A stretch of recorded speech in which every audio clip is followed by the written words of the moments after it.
Hello and welcome to Talk a Good Game. It's match preview of Wolves against West Ham United. Gonzo, would you like to kick us off with your thoughts on our opponents, please? Yeah, I mean, I've had a terrible season, really. Obviously, switched managers, and now they're going to have less of a terrible season. There's quite a big gap between us and them. Not, I think it's completely insurmountable for them. They've definitely had an upturn in form since they did the old switcheroo.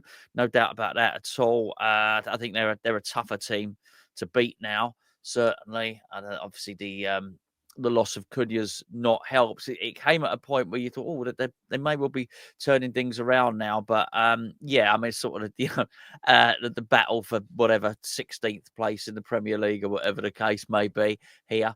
That I don't know. It's not for me to say what Wolves fans should want. I'm quite sure earlier on in the season, if you'd have offered them that they would very safely stay in the Premier League, they'd probably take that. I know they're not mathematically, but they probably will stay safe, and it's just been a massive climb down for the club, really, from the days when, was it George Mendes, was that the guy that had a big say in their takeover and had, really, really good Portuguese players there. And I think he probably took his eye off the ball and at the time, bless you, good use the mute button there, Gio, I noticed. Thank you. I think got more focused and fixated on the Saudi League, which you can understand. There's more money for him there. The gradual dissipation, I think, of a club, which is a big club and a good club, and they'll be just looking to survive, and they'll probably just be looking to survive next season as well. Do you think they are lucky that the promoted teams are pretty crap? I think we all are. Yes, I do. I think. I mean, look, we'll talk about West Ham in more detail later, but I think there's certainly a mismanagement to West Ham, which has allowed us to make some pretty shambolic decisions in the last 12 months and still get away with it. Obviously, don't know about Wolves in the same detail, but I would imagine that they would also say that they've made some pretty dubious decisions as well. Maybe they've not bought and sold well, or whatever the case may be. But you get away with it for the exact reasons that you say. You've got this gap opening up between the promoted teams. I think he's what's his name, McKenna at Ipswich. He's done really well. He's got a vibrant team there. They make good signings. They spent money. It's still not. I think the coach is good, as I say. That's still not enough, is it? So yes, it's. I think in many respects, the Premier League is. If you can be in the Premier League, and you've pulled the drawbridge up, I think that's really what's happening here. We probably need the confirmation of another season, but if it happens again next season, then everyone is just so blown away financially. And you take for instance the guy that's scoring goals from at the moment, Strand Larson scoring goals for them. He is their player, right? He's not on loan or anything. Yeah. There's no way a Championship club can come and buy him.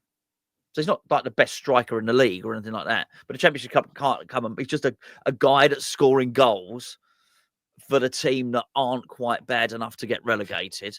And that's the truth of the matter. There's no way a Championship club could come and buy him. So that shows you the difference. And we have one striker from Ipswich in Delap. They can't keep him. A Premier League club will take him. They will just take him, and there's nothing anyone can do about it. So yes, I do think there's an element of luck, but I'm not preaching but just about Wolves. I think we are also the recipients of that luck as well at West Ham. Yeah, completely agree. I think Wolves, West Ham, and up until Moyes went in, Everton, I think there was a lot of clubs actually deserved to be in a relegation battle. But the truth of the matter was there was never a battle. It was just relegation. And like you said, if it happens again next season, that'll be 3 seasons on the bounce where the 3 have come up, have gone back down. And, last season it didn't go to the final day of the season. This season, there's still eight games to go, and it looks over already. So it's hard to see. And you speak about Delap, you look at Southampton this week, they finally have a good young player in Dibbling, and it's bang, everyone's after him. 100 million, everyone go away, leave him alone kind of thing. So it's getting more and more difficult for teams to come up and stay up. It's getting easier and easier for the established Premier League teams to make mistakes and not be punished. And I guess from the competitive nature side of things in the league, that's a sad thing. But from a Wolves and West Ham fans' point of view this season, that's a relief. You get away with it. You can try and address it in the summer and go again next year. As for Wolves, I like half of their team and I dislike the other half of it. I think that sums them up a little bit. I don't think they've spent the money adequately to replace the star players, and their main players have left quite often. Neto's left, Kilman's left, Yeah.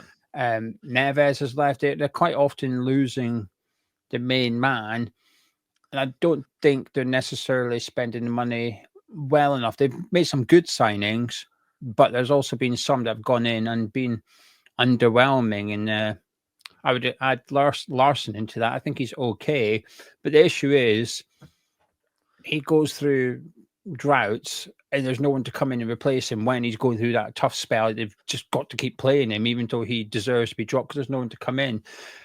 Made the change, O'Neill to Pereira. It's worked. Under Pereira, Wolves are sitting mid-table-ish in the points table, so he's doing okay as a manager there. And when I watched him, I can see what he's trying to do, play good football. And I think it's a good appointment by Wolves, not just because of the results and that they're going to stay up, but B, he's come in and kept the same formation. He's just made tweaks even there. He didn't need to rip the entire thing up and bring in his own players to make it work. They went and identified a coach that could work with the players already at the club. Basically, here's the players. Can you use them and make us better? And the answer has been yes. I think it was a very good appointment from them. But I do feel this summer could be key, Gonzo. We've spoken about their poor season, but also the likelihood that another star man, this time in Cunha, is likely to be off for around 65 million. Do you feel like if they get it wrong, they could be in trouble next season? And that's hypothetically, let's just play the game that at least two of the promoted sides come up, can actually make a bit of a go of it in terms of staying in the Premier League. They could, but it's unlikely. It's like you said about someone taking Diblin for 100 million. 100 million ain't enough. I don't know how much Ipswich have spent, but they spent a lot of money. And I just don't think that's enough to bridge the gap. So, yeah, they might do that. But if they sold Cunha, which they probably will, and he is a brilliant player, they'd have to be really incompetent not to be able to bring anyone else in. And even if it was just two £30 million players, I don't know. You had Jota's available from Liverpool. Now, is that beyond reason? Premier League is a place to be. People want to be in the Premier League. And here's the thing, it's the richest. There aren't too many clubs in world football. See, Real Madrid are not going to take Jota from Liverpool. Paris Saint-Germain are not taking him. There's not too many clubs who will be able to pay Jota more wages than Wolverhampton Wanderers. They will mostly be Premier League clubs. So, maybe they get him. Maybe they just go and get two players for 30 million. As long as they don't get it horrendously wrong with the other players they've got there, like Gomez and Nuri, and it's hard, particularly if they seem to have a manager now who slow and steady wins the race, so to speak. So they're not very exciting. Again, people in grass houses and all the rest of it. It's probably going to be enough if they've got a proficient manager who can keep it tight at the back and they can spend their money and they get 60 million for him. I think they can keep doing it, and I think they'll probably just avoid relegation. But I mean, it's survival, isn't it? That's it. But that's the name. I'm sorry, that's just the way financial fair play has made things now. That is football. They are the two killers. We spoke the other day about the VAR killing the excitement. That's the in-game excitement. The out-of-game excitement is, if this billionaire takes over my club, we might be able to do X, Y, Z. Forget it. We are really. It's really sort of distilling down now. We've simmered it for long enough now that's what we've got at the bottom now. We've got ultimately what they wanted, which wasn't to protect clubs at all. It was to maintain the status quo. And yes, Wolves and West Ham are beneficiaries of being in the status quo. But we probably won't find it's ultimately too exciting to be there. Yeah, I completely agree. You can look at it two ways when it comes to like the Wolves and West Ham, which it's preventing us from growing as a club and challenging the upper echelons of the Premier League. But at the same time, it's keeping those behind us Yeah. to some extent. So there's pros and cons to it. as a football club in regards to status rather than, but like you said, lack of excitement. I think with Cunha, like you said about being able to afford Jota's wages, what other league in the world can you finish 17th and be able to bring in a player for 30 million and give him 100 grand a week or something like that? Exactly. And I think Jota is a really good suggestion.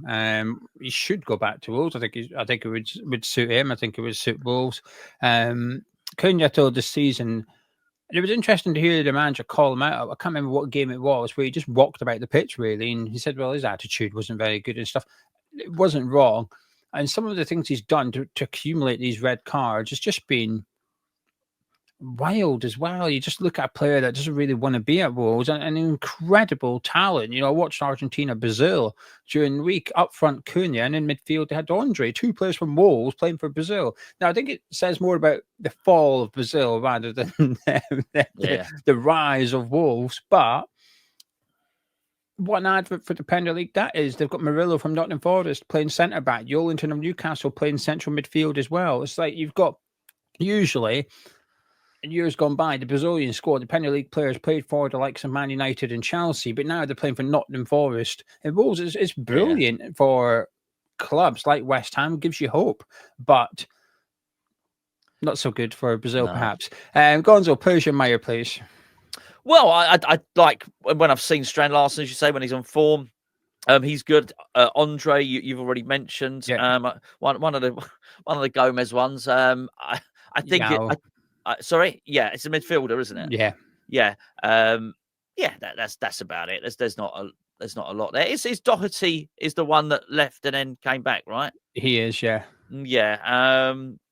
I mean, he was a good player. I don't know how effective he is now. They're okay, mate. They're okay. It's even just having those players that I mentioned there with Gomez and Andre and Strand Larsen and Ait Nouri. That's enough. That's enough to make you better than the others. That's all you need to do. So yeah, not amazing, but they're okay. I'm just having a look at how this guy's name, the centre back that they signed from France in January. I really like him, but I can never remember his name. Not Agadou push pineapple, shake a tree. Yeah, him, Agbadu. I've been very impressed by him. And they needed him. Wolves' defence was crap. I know you mentioned Doherty, but I'm not a fan. I'm not keen on Totti Gomez. I'm not keen on Bueno. Craig Dawson must have nudes of the manager's wife. He's not even in the squad. He's not even registered to play football. So I don't know what Craig Dawson's done, considering at West Ham he was. It's a good theory, though. It's a good theory. He must have done something really bad, because he was like ultimate professional at West Ham. Even when things weren't going well for him off the pitch, he was really committed. He just said, "Please, can I go? Can I leave so I can get closer to home?" And we kept him for a further 6 months. We kept him for another transfer window, and he still just gave us 100%. Yeah, he did. So he's gone there, and he's not even registered. So something's happened, and we don't know what it is. I'm very intrigued as to what it could be. It's got to be something that's more exciting than the game. The prospect of what he has over the Wolves manager. That's good. Yeah, he's done something. I don't know what he's done. Maybe they went out for a pint and he teabagged the gaffer's pint or something. I don't know what he's done. He's done something. That'd certainly make him bitter. But Agbadu. In my head now. I big don't. Doors. I really like him. Andre and Gomez are good central midfielders. And Bellegarde, I've always been a fan of Bellegarde, although felt like he wasn't quite doing it. I feel like in the last couple of months, he's really improved. He's possibly the one that I would consider to be Wolves' danger man on Tuesday night, because with Cunha out suspended, he'll have that number 10 role. And I do like him. And at risk of this coming to bite me in the arse, sometimes you get players that you're just never really a fan of. You just don't get. Wolves have got one of those players in Guedes. He's just not for me. He comes on or he starts, and I just don't get him as a footballer. I'm not a fan of him. Anyway, shall we discuss West Ham? Yeah, I guess so. It's discuss an exciting, vibrant team that play on the front foot rather than Wolverhampton Wanderers. Before we get into it, just want to point you in the direction of today's video sponsors, Match Bingo. I had a nice message from someone during the week. It wasn't a picture message from Craig Dawson, was it? It was not a picture message from Craig Dawson. Hey, look what I'm doing to the gaffer. Do you want to come spoons with me? Sorry, carry on. Hey, if you went with him, you'd only need a shot glass for yours. It's true. Anyway, match bingo. They did not pay for us. They did not want this brand deal. But again, for free. Stick that in your baby Guinness. Anyway, there's no bollocks involved on this app. Don't worry. Download it. Use the link in the description below. Chris Mills, he messaged me. He's one of our subscribers. He won money on Match Bingo, which allowed him to buy a Mark Noble frame to get his shirt. It's a damn fine frame. It's a good. The old Obi-Wan Basaka might be getting that. Obviously not in a Mark Noble frame. I think you can request your own. But yeah, nice one, Chris. Good. So he, with his winnings on Match Bingo, he's gone and bought himself a frame to put his signed Mark Noble shirt in and get up in his man cave. Thoroughly impressive. And during the watch along on Friday last week when England played Albania, he didn't even realise. But Nick, who does our watch alongs, won on Match Bingo. He won the second line. Nick won it. Yeah, Nick. Inside trading. Yeah. Anyway, Match Bingo, get your bingo card. 15 things you need to happen in the game. Pays out first line, second line, and full house as well. So you can win a bit of money. Only £2 per card. Plus, we've got 2 promotions on. Buy 4, get your 5th card free. And if you're a new user of the app, if you deposit £10, they will give you £10 credit as well. It adds a little bit of excitement to the match. You may need it on Tuesday night. You may not. You might think it's going to be a thriller at the Molyneux, but that's what me and Gonz are going to discuss. Team news for West Ham. It's quite positive, actually. Vladimir Sufal's back. He was absent prior to the international break, but he's gone away and smells open in his mouth. He's also played minutes for Czechia, so he's fit. Fulkrug played in West Ham had a behind the closed doors friendly against Brentford during the international break, which we lost 1-0. And according to reports, we didn't really offer much in attack. He probably played him at centre back, didn't he, Potter? Well, he did play Andy Irving centre back. That's true. That's true. Yeah, here you go, Ings. Here's the gloves. Getting between the sticks. So for those unaware, Irving played left centre-back for the duration of the game. Fulkrug played the second half against Brentford. So they're available for selection as far as I'm concerned. So the only 2 players missing are Somerville and Michail Antonio. They're the only 2 players that you cannot have. So, Gonzo, I want to know the 11 you want to see start against Wolves. Can you take me through your goalkeeper and your defence, please? I can do all of those things. I will play Areola in goal. Because we don't have too many choices. That being said, I am not past really experimenting now. I don't think we've got anything left to play for, apart from season ticket sales. I wouldn't be adverse to putting a youngster in there actually, and trying a few things out from remainder of the season. But just to be sensible for this one, I will put Areola in goal. The back 3, which I will continue to play the back 3 because that's what Potter's going to do anyway, would be Todibo, would be Kilman, and not Andy Irving, funnily enough. I will bring Cresswell back in. Not that Mavropanos was horrendous there, but I'd still bring Cresswell back in. Yeah, I completely agree. And Mavropanos I thought he was all right against Everton. I thought he was fine. Had a good first game for Greece against Scotland, and then the second game, which ironically Greece won. So the game they got beat, he was actually okay in. Yeah. The second game, he made a couple of mistakes. There was a couple of big mistakes there, and he was quite lucky not to have ended up leading to a penalty for Scotland. But the reason I'd bring Cresswell back in was against Everton. I just feel we were really lacking progressing the ball from defence to midfield. And I think having Adam Cresswell in there increases the likelihood of being able to just play out from the back. I'm really frustrated and fed up of watching our defenders pass it around and give it to Areola to boot it forward. It's becoming a bit annoying. I think if it happens in one game because the opposition's pressed higher than you anticipated, whatever reason, if you come off the back of that game and you think, okay, one of our problems was the defence had no options. They kept going back to the keeper, and he had to keep going long. That's fine. Maybe even 2 games. But it feels like it's been 3 or 4 games in a row now where it's like the same thing's happening. I want to stop that, and I think putting Creswell in the back 3 would help to move the ball through the lines. Wing backs, central midfield? Yeah, Obi-Wan Bissaka, of course. I thought Emerson was really good, really good. It's one of his better performances against Everton. I'm still going to bring Ollie Scholes in because Emerson's not going to be here next season, and I think that's what you do with the young players. You put them in, then you take them out, and go, there you go, Emerson. He did well there. What are you going to learn from him? I try and encourage him. I think he'd learn a lot since I'm playing Cresswell. I mean, I don't mind Emerson being there when he's playing Mavropanos there. I think if you're putting Cresswell back in, put Scholes back in because there's a bit of tutelage going on there as well. We'll go with a midfield 2 of Paqueta and Souček in front of that back 3. Ooh, interesting. No WOLWHU? Nah, not really. No, he's done okay.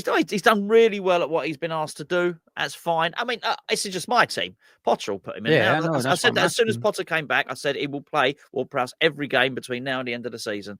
Potter will put him in. But no, I wouldn't have thought Souček scored a beautiful goal. I think if you want someone to stand in front of the back 3, whatever, when we're defending, I think he could do that. He could go back in there and make the extra centre back. In fact, I'd be more aligned with him dropping in and then actually allowing either Kilman or Todibo to advance up the pitch. I'd prefer him dropping in at centre back actually than Ward-Prowse. Not that Ward-Prowse does that.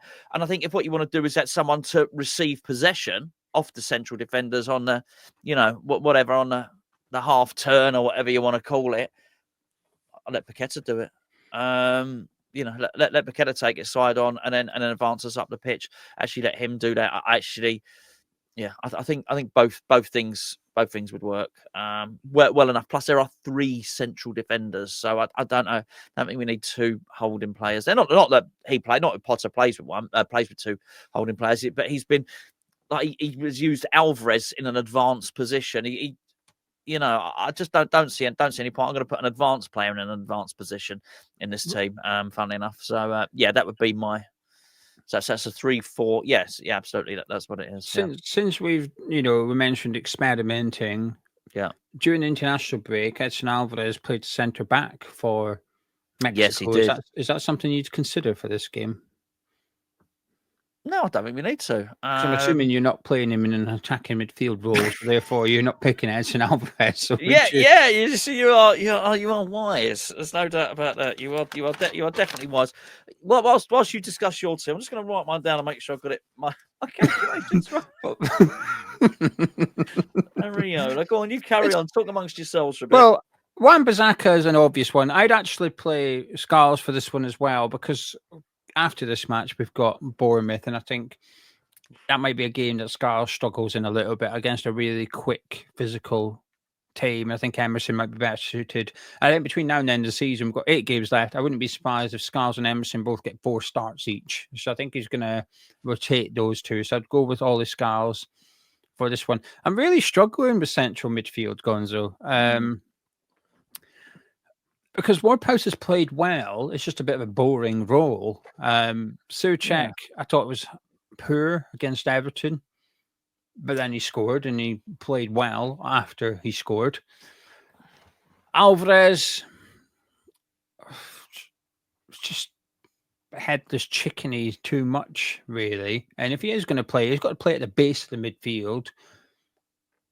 Irving, I think, deserved more minutes after the Chelsea game, but he's not really had them. Do you want to drop Paqueta in there?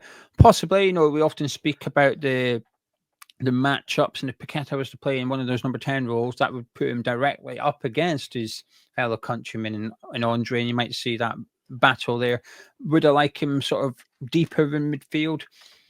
Do you know what? I'm not against it, because against Newcastle, we put him there. And he looked all right in the second half. I thought he looked good there, and he was trying the through ball, and he was trying the passes. He was trying to make things happen a little bit. So But I can't help but have a desire to see Carlos Soler play central midfield before the end of the season. I feel a bit disappointed that we've got to match day 30 and we've not seen it yet. When I don't know who Carlos Soler was when we signed him, I was no idea who this guy was. So you read about him, you listen to people whose opinions you trust when it comes to football. Now, granted, I'm not going to lie. I found my opinion on some people's opinions devalued a bit because they were also saying, Lopetegui's a good bridge to bring in. I thought, I ain't buying that. So the guy that's telling me Lopetegui's a good appointment is also telling me Soler's a good signing. So, But you can be right about one thing, wrong about the other.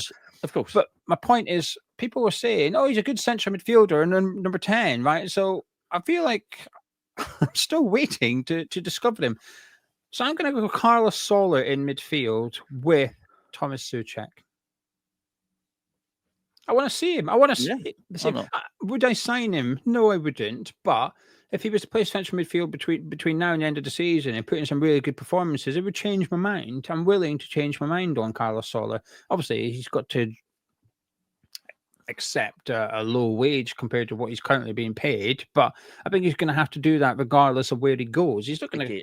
No other club's going to pay him what he's on at PSG. Literally no one. So no, but he can stay at PSG. I think that's the thing. And then get another loan and still get 20. Well, then we could loan him back then, can't we? That's true. That is true. So what's preventing us going to PSG? Saying, well, can we just continue the same deal again? We could. Yeah, for sure. 4 million or whatever for him for the year. Can we just give you another 3-4 million and have him for another 12 months? So yeah, Souček. I've decided right now, Souček and Soler is my midfield pairing. Your two number 10s? Be Bowen and Kudus if you want to call them that. But yeah, they're definitely not head of the team. This is really important. I did a video about it a couple of days ago. I felt really sorry for Jarrod Bowen, watching him toil for England in a position he probably should be playing in for West Ham. He's done his stint. He's helped the team out. He's helped out. We need to help him out now. I mean, we really do, by putting him in his best position from now until the end of the season. He's going to have. They got Andorra next, I think, England, and he could really do with starting that game because that should be plenty of goals really. So he's going to come under stiff competition as Saka comes back and different players come back available, and he didn't do well at all. And he needs to finish this season with a flurry, playing in his best position, not playing as a striker, and it needs to stop now. There's actually no reason I can think of. Well, I can. It's not a particularly pleasant one. Let's just say I can think of no reason for Graham Potter to carry on playing with that system and with having him up there. There is none. There is no excuse now. What's your unpleasant reason? I just think it's. Well, it's not unpleasant. It's tactical vanity, maybe. I don't know. Just stop doing it. Don't need it. Got strikers there. One of them you brought in yourself. All right, she's not doing our best player any favours. He needs to start getting the best out of Jarrod Bowen. And it's just no. It needs to start now. I'm sorry. The preparation for next season needs to start now. But I still. He needs to start building the house. I still feel he's firefighting a burning house that was there before. Forget it. We're good. We're good. Now start getting that. Jarrod Bowen's here next season. Nobody wants him to play striker next season. Well, I say nobody. Maybe Potter doesn't, and if he does, then I'm slightly concerned about that. But I want him back in his best position, whatever it is. Label it what you want. Yeah, clearly it's going to have a slightly nuanced difference if he's playing next to a wing back than he was playing in front of Soufal. But whatever it is, you imagine a football pitch in your mind now and draw a heat map for Jarrod Bowen. Yeah, where you want him to play. Yeah. That's where Graham Potter wants him. Should be playing him, and that's what I want to see. Yeah, I was gonna say you speak about Bowen in his best position. I don't think we have that. No. Whether we play this 3-5-2, which we need to scrap, or we go back to the 3-4-3, Bowen's best position, I think, is on the right of a 4-2-3-1 or a 4-3-3 rather than it requires 4 at the back for Bowen's best position to become available. So I don't think it exists under Potter's way of playing, but it's about finding out where he's best in Graham Potter's way of playing. It's not striker. And I've genuinely really been looking forward to seeing Bowen playing in that right-hand side number 10 in the pot, and I've still not seen it yet. And I'm getting really annoyed because I think Bowen could excel there. And he got a warning in the second England game because at half-time, Tuchel swapped it and put Marcus Rashford on the right and Jared Bowen on the left. That's a warning to Jared Bowen, which is I will play him on the right-hand side. So if come my next squad, Saka's in there, don't put it past me to call Marcus Rashford up as the other right winger. Yeah. And I'll have Eze and I'll have Anthony Gordon as my left winger. I won't require you because I've got, and also Phil Foden. Phil Foden was crap, but I still think he'd probably call an out of form Foden up over a reasonable form Jared Bowen. I don't agree with it, but I think that's what he's likely to do. But there was a warning there for Bowen when Rashford appeared on the right-hand side, then Bowen got subbed off and Rashford stayed on the pitch. That was something for him to take note of, I think. For myself, Bowen in that number 10 role, I'm going to go Paqueta because he's most likely to create something. And we've not seen the Paqueta-Bowen partnership under Graham Potter yet. I want to see it. That leaves our strikers, and we're both going to pick a striker to begin with F. It's just which one are you picking? Yeah. But that's right. I'm Potter I'm going to pick Fanny Stings. Fadded Bowen. Absolutely. Which one? I'll go with Ferguson. There's no excuses not to. He played for Ireland. We know he's fit. I would go Fulkrug. Yeah.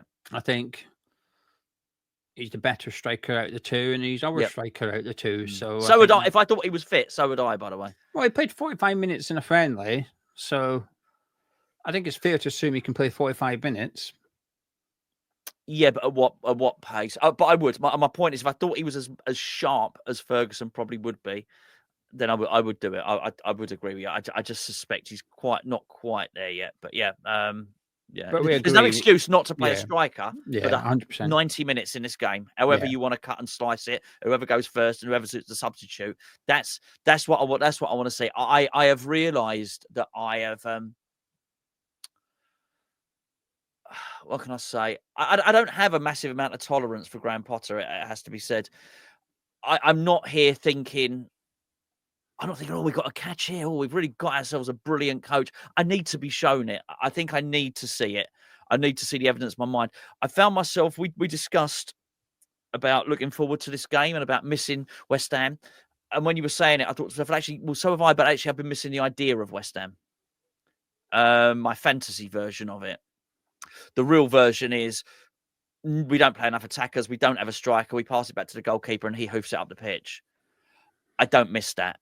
You should get you on Monday Night Football with that analysis. Thank you. There you go. And I don't miss that. So this is why I want to start to see this transition now. One more attacker, please, would be a start. And for all reasons that you said about, maybe Cresswell advancing it down the pitch or whatever, or what I said, which is actually let's take another ball carrier from the defence into midfield, or they can. Well, I say they can both do it. All those three could actually do that. They can all carry the ball forward. All those three centre backs. Let's see something a little bit more enticing now. And I think this. Yeah. I think this is really, really important. And I mentioned I did it the other day. And that doesn't mean I want Graham Potter out or anything like that. But I would like some evidence now. I really, really would, because it's boring. It is boring. I understand why he did it. We're safe now. Don't bore the arse off us for the rest of the season, though. And we're also playing a team that's below us in the league, and there's not that many of them, right?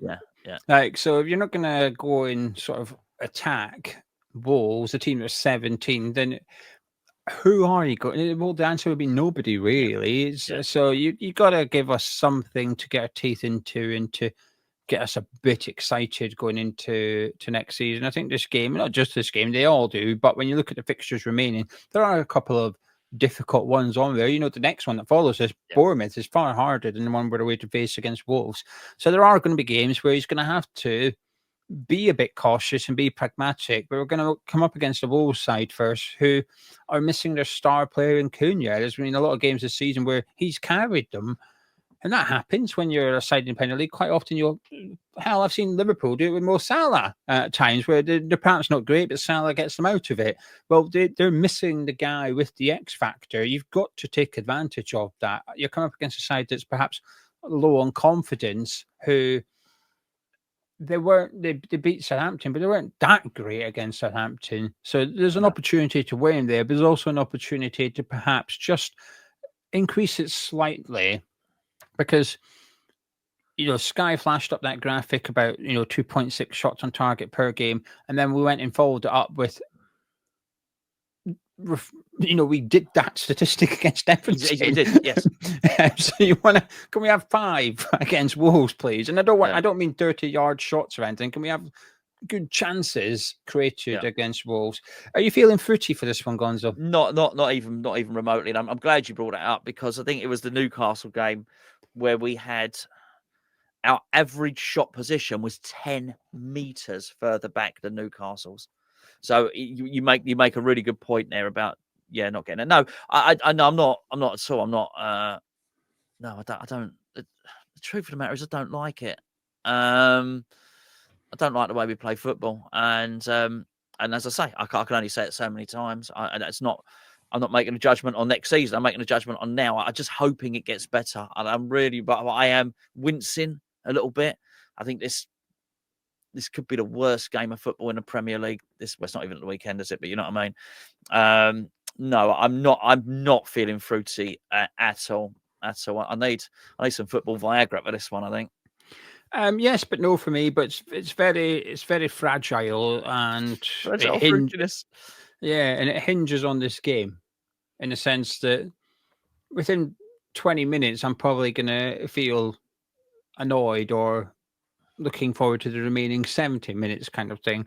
That, the lineup's going to have a big impact. So when that lineup comes out, if it's got a striker, plus 2 of Kudus, Bowen and Paqueta in the team, thinking, hello, right, okay, you've got all 3 of them plus a striker. I'm rubbing my hands here. I'm expecting 5-4 at the Molyneux now.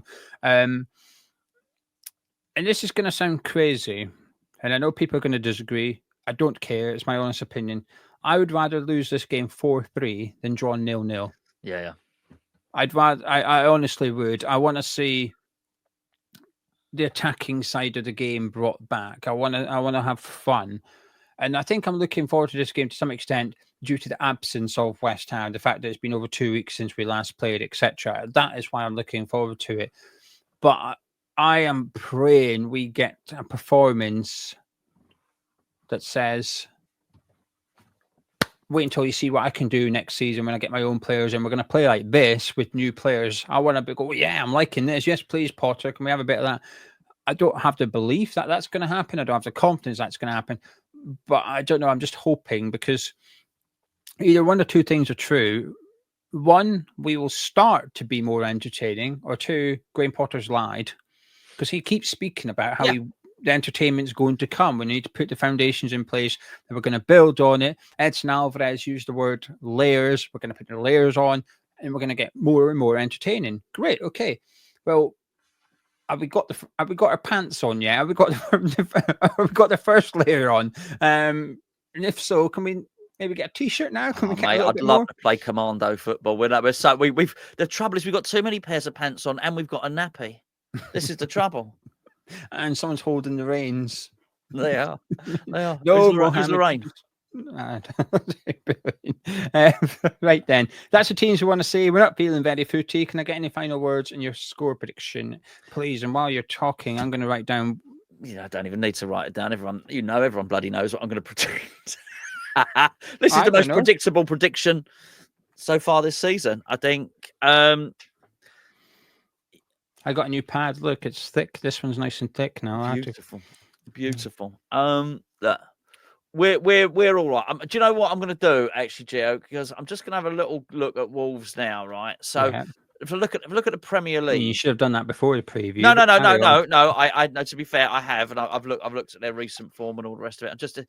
They are fine. They are absolutely fine. There's no reason for anyone to do anything but try and entertain the fans here.